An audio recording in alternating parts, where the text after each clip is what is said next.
Shalom y bienvenidos una vez más a Perlas de la Torá. Soy el Moré Matán, el pastor Matt McKeown, y es estupendo estar de vuelta en mi propio país. Tuvimos un viaje maravilloso con el Rabino Shapira, viajando realmente por todo el mundo, Europa y hasta África, y fue un viaje verdaderamente provechoso, tratando con muchos de nuestros estudiantes, teniendo algunas conferencias y simplemente teniendo comunión con algunas personas maravillosas. Por supuesto, la apertura del Centro de Israel Beit Shubu en Zimbabue. Estoy seguro que muchos de ustedes captaron todos los maravillosos videos de los diferentes eventos que tuvimos.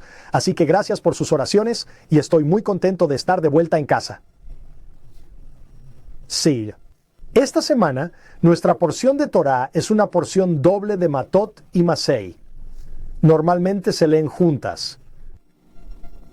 Y se encuentran en Números capítulo 30 a partir del versículo 2 hasta Números capítulo 36 versículo 13.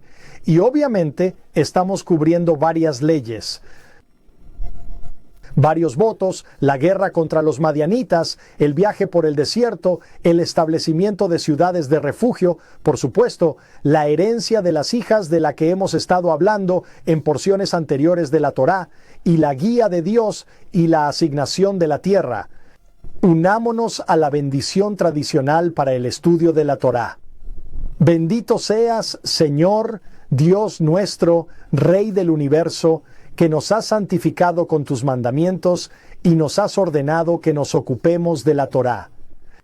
Así que comenzando en esta porción de la Torá, tenemos algunas leyes relativas a los votos. Desde una perspectiva judía tradicional, las intrincadas leyes sobre los votos ponen de relieve la importancia de las palabras y los compromisos en el judaísmo. El poder de la palabra no se toma a la ligera y los votos a Dios son especialmente sagrados. En el Talmud, en el Tratado Nedarim 1.1, tenemos un extenso debate sobre las condiciones y las implicaciones de los votos, en el que se hace hincapié en la necesidad de ser cuidadosos con lo que decimos y en las condiciones en las que se pueden anular los votos. Esto es ciertamente interesante cuando observamos la fe judía, porque nos recuerda lo que ocurre durante las fiestas solemnes cuando se anulan los votos.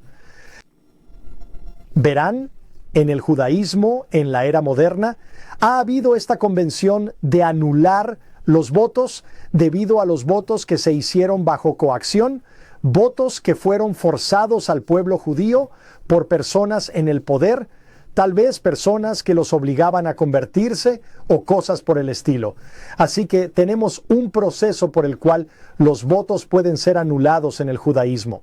Pero también, por supuesto, tenemos que tener cuidado cuando hacemos nuestros votos porque, por supuesto, el Señor espera que los cumplamos. Así que cuando hacemos un voto a otra persona, tenemos que hacer todo lo posible para cumplirlo. Ahora bien, Yeshua enfatizó la importancia de la integridad al hablar. Así que cuando miramos esto desde una perspectiva judía mesiánica, recordamos que él enseña a sus seguidores en el capítulo 5 de Mateo, comenzando en el versículo 33, a dejar que lo que él llama nuestro sí sea sí y nuestro no sea no. En otras palabras, trata de evitar que hagamos votos de cualquier tipo, pero sobre todo que hagamos votos precipitados o basados en cosas que no podemos controlar. Por ejemplo, hacer un voto por el templo, o más específicamente, dice en un lugar, por las ofrendas hechas en el templo, o por el oro en el templo, por la tierra misma, por el cielo. Es muy importante que no nos metamos en los votos. Y, por supuesto, vemos en el libro de Jueces cómo se desarrolla esto cuando uno de los propios jueces hace un voto imprudente sobre hacer un holocausto sobre lo que salga y le saluda primero al volver a casa y resulta ser su hija. Un relato terrible, terrible. Así que esta enseñanza de Yeshua enfatiza las complejidades de completar los votos y cómo es mejor no hacer ningún voto. Nuestra palabra debería ser suficiente. Nuestra palabra debería ser nuestro sello. No deberíamos tener que usar palabras como juro o hago voto sobre esto o aquello. Solo necesitamos que nuestra palabra signifique algo. Y así es, por supuesto, como deberían vivir los creyentes, centrándose en el espíritu de honestidad y transparencia que debería formar parte del vocabulario de los creyentes. El segundo punto que quiero tratar esta semana es la guerra contra los madianitas. Esto tiene lugar en el capítulo 31 de Números. Desde una perspectiva judía tradicional, la guerra de los israelitas contra los madianitas es ordenada por Dios como retribución por la seducción de los varones israelitas hacia la idolatría. Esto, por supuesto, sucede en el capítulo 25 de Números.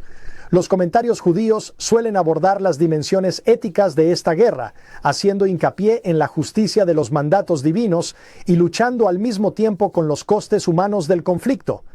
Si han visto nuestras emisiones desde África, sabrán que allí di una charla en la que hablé del plan B del enemigo. Verán, el plan A del enemigo con Balac y Bilaam que vimos hace un par de semanas en la parashá llamada Balac. Balac es el rey y contrata a Balaam para maldecir al pueblo judío. Bueno, cuando esto no funciona, Balac hace que su propia hija y las otras mujeres vayan y traten de seducir a los hombres israelitas. Y por supuesto, muchos de ellos fueron seducidos. Tuvimos la horrible narración con Zimri y Cosbi y Pinjas matándolos, deteniendo la plaga y todo eso. Cuando el enemigo no pudo hacer tropezar a Israel con su maldición, intentó que Dios destruyera a los israelitas, seduciéndolos con mujeres extranjeras y haciéndolos caer en la idolatría. Y cuando ellos cayeron en la idolatría, Dios arremetió contra el pueblo. Bueno, en cierto modo, este es un plan inteligente que el enemigo tenía porque, por supuesto, la gente murió en una plaga al prorrumpir la ira de Dios. Ahora, cuando miramos esto desde una perspectiva mesiánica, el tema de la guerra espiritual en lugar del conflicto físico, mencioné esto en mi mensaje. La escritura acerca de que nuestras armas no son humanas ni son carnales, sino que son poderosas por medio de Dios para derribar fortalezas. Hablamos de lucha, no contra carne ni sangre. Y en Efesios 6:12 reorienta el concepto de batalla lejos de una cosa más carnal hacia los gobernantes, autoridades, poderes cósmicos de esta era oscura. Ahora, Yeshua mismo ejemplificó y enseñó la no violencia en cuanto a poner la otra mejilla y amar a nuestros enemigos y cosas por el estilo. Y esto, por supuesto, resalta el avance del reino de Dios a través de medios espirituales, no por la fuerza física. Pero por favor recuerden, esto solo es aplicable en el tiempo ahora mismo. No es que Yeshua nunca esté de acuerdo con la violencia física, porque viene una guerra física en la que las fuerzas del bien y las fuerzas del mal van a luchar unas contra otras. Ahora, esto es algo que necesitamos enfatizar. No es que Yeshua diga que siempre pongamos la otra mejilla. Eventualmente, cuando Él venga en su papel de Mesías, hijo de David, los enemigos de Israel van a ser destruidos y diezmados. Ya no habrá que poner la otra mejilla. Será una victoria y una victoria segura por el Todopoderoso de Israel. Can. El tercer punto que quiero analizar hoy es la travesía por el desierto. Desde una perspectiva judía tradicional, tenemos una lista detallada de las etapas del viaje de Israel.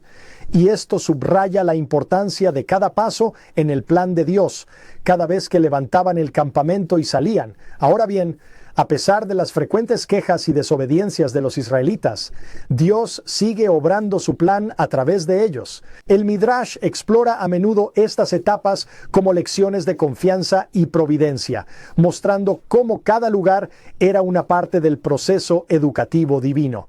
Y de hecho, más adelante en Deuteronomio, cuando Moisés enumera todos los diferentes lugares en los que acamparon, no se trata tanto de una lista de lugares como de diferentes rebeliones o lecciones que tuvieron que aprender, duras verdades que tuvieron que aceptar en el desierto. En cuanto a una perspectiva mesiánica, el viaje de Yeshua en la tierra puede verse como un viaje espiritual a través del desierto del pecado y el sufrimiento humanos. Esto, por supuesto, podríamos hacer un midrash aquí. Puede aludir a nuestra entrada en la tierra prometida de la salvación y la vida eterna debido a lo que hizo en su muerte, sepultura y resurrección. Esto lo vemos en el Brit Yadashah del Nuevo Testamento, en Hebreos 3 y 4, donde el autor utiliza el viaje de Israel por el desierto como metáfora de la vida de fe, haciendo hincapié en la perseverancia y la obediencia como requisitos para entrar en el descanso de Dios. Queremos entrar en ese descanso, igual que los israelitas entraron físicamente en la tierra prometida. Así queremos, en un sentido espiritual, entrar en el descanso que el Señor tiene para nosotros. Número 4. El establecimiento de ciudades de refugio. Este es un pasaje muy importante de las Escrituras porque debe haber ciudades de refugio a donde alguien pueda correr por un homicidio involuntario. Las ciudades de refugio, desde una perspectiva judía tradicional, se establecieron para dar asilo a los que cometían homicidio involuntario. La Torá permite a los familiares de la persona asesinada vengar la muerte de su ser querido. Sin embargo, el sistema equilibra esta justicia con la misericordia, proporcionando ciudades de refugio donde la persona culpable del homicidio involuntario puede huir y encontrar seguridad. Así que tenemos este tema de la justicia y la misericordia equilibradas como un tema que se discute ampliamente a lo largo de la jurisprudencia judía, a lo largo de las diferentes narraciones del pueblo judío, las diferentes épocas, a lo largo del Talmud y, por supuesto, a través de otra jurisprudencia judía. Tenemos esta idea de la justicia templada con misericordia. Así que de esta manera tenemos controles y equilibrios. No somos excesivamente permisivos, pero tampoco demasiado estrictos o severos en el castigo. Subraya el valor de la vida y la búsqueda de un juicio justo. Esto, por cierto, me recuerda cómo el juicio de Yeshua es injusto porque el castigo se impuso en el mismo momento en que se dio. Normalmente tenía que haber un periodo de espera, un periodo de enfriamiento para que se ejecutara la sentencia. Yeshua es a menudo retratado como nuestra ciudad de refugio, proveyendo protección de las consecuencias eternas del pecado. Verán, nosotros en nuestras vidas no pensamos en el mundo moderno en el pecado no intencional, pero hay veces en las que rompemos una de las reglas o leyes, estatutos o mandamientos de Dios cuando no nos dimos cuenta de que lo habíamos hecho. Pero eso no significa que no lo hayamos roto, simplemente no nos dimos cuenta de que era una ley. Así que Hebreos 6:18 usa la imagen del refugio para describir la esperanza ofrecida en Yeshua, que es a la vez un ancla segura y firme del alma. Y las enseñanzas y acciones de Yeshua a menudo reflejaban este equilibrio de justicia y misericordia. Número 5. La herencia de las hijas de Zelofejad. Ahora, desde una perspectiva judía, estas hijas hicieron una petición para recibir el derecho de heredar la tierra de su padre, y recibieron este derecho, y esto resalta temas de justicia e igualdad en la Torá. Este ajuste en las leyes de herencia se considera progresista, pero la Torá siempre tiene esta idea de indulgencia o excepción a la regla. Así que a las hijas se les permite mantener el linaje y la propiedad de su padre, siempre que se casen con alguien de esa tribu. Ahora, las interacciones de Yeshua con las mujeres a veces se ven como algo progresista, pero tenemos que entender que según la perspectiva judía, las damas tienen un alto lugar de honor. No es que a las mujeres se las mantuviera por debajo y Yeshua fuera de alguna manera diferente a todos los demás. Siempre ha sido una creencia judía que las mujeres tienen una relación especial, una conexión especial con el Todopoderoso de una manera natural que los hombres simplemente no tienen. O los hombres tienen que trabajar un poco más duro para llegar a ese lugar natural donde se encuentra una mujer. Hay algo en el alma de la mujer que conecta con Dios de una manera muy profunda. Ahora, el caso de estas hijas puede resaltar cómo las mujeres no son una ocurrencia tardía o relegadas en la Biblia. De hecho, es bastante notable que podamos mirar, por ejemplo, el árbol genealógico de Yeshua en el capítulo 1 de Mateo y ver que se mencionan varias mujeres. Las mujeres no son una ocurrencia tardía ni están relegadas en la Biblia de la manera que algunas personas en el mundo moderno quisieran argumentar. Simplemente no es así. Ahora bien, obviamente hay una estructura en la Biblia y es un hecho consensuado que el judaísmo es un modelo patriarcal y que el hombre es el cabeza de familia, por así decirlo, incluso en el Nuevo Testamento. Pero esto no excusa en absoluto el maltrato a las mujeres o el abuso o el menosprecio a las personas. Simplemente no es así. Es un término equivocado. Ahora, número 6. Nuestro punto final aquí esta noche, la guía de Dios y la asignación de la tierra. Esto es en Números 34. Desde una perspectiva judía tradicional, tenemos una descripción detallada de los límites de la tierra prometida y la asignación a cada tribu. Y esto subraya la importancia de la guía divina en la distribución de la tierra. La tradición judía ve la tierra de Israel no solo como un espacio físico, sino como un don divino y un componente clave del pacto con Abraham. Recordemos que Dios le dijo a Abraham que esa tierra acabaría siendo suya y que tendría una gran familia, que sus descendientes serían como la arena de la orilla del mar o las estrellas del cielo. Y le profetizó a Abraham que aunque serían esclavos durante cientos de años, que serían liberados y volverían a esta tierra prometida y vivirían. En cuanto a una perspectiva mesiánica, la división de la tierra puede compararse a los dones y llamamientos espirituales que se distribuyen entre los creyentes en el cuerpo del Mesías. Por ejemplo, en 1 Corintios 12, del 4 al 11. Del mismo modo que la tierra se repartió según la sabiduría de Dios, los dones espirituales se otorgan según la voluntad de Dios para la edificación de su reino. Sin embargo, no queremos espiritualizarlo demasiado. Creemos que Dios tiene un lugar real en su corazón e importancia para ese pedazo particular de bienes raíces. Y por eso nos aferramos a la creencia de que Israel tiene un derecho divino sobre esa tierra. Y por eso no estamos a favor de que Israel siga cediendo tierras a cambio de la paz. Ya lo han hecho una y otra vez.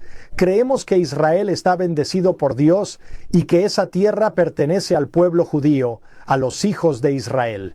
También creemos, a diferencia de muchos en la erudición y la academia modernas, especialmente en el mundo cristiano, que no estamos de acuerdo con la idea de que esto sea algo espiritual. Creemos que fue profético cuando en 1948 Israel volvió a ser su propio Estado soberano. No espiritualizamos demasiado estas cosas. No nos gusta decir que la tierra una vez perteneció a Israel, pero que ahora es algo nebuloso y que la profecía es de alguna manera más espiritual y que no estamos hablando de la tierra real de Israel en Oriente Medio. Nosotros no creemos eso. Estamos de acuerdo con la idea de que esa tierra, ese pedazo de bienes raíces, está ligada al destino del pueblo judío. Y no nos disculpamos por ello. Esa es nuestra creencia declarada.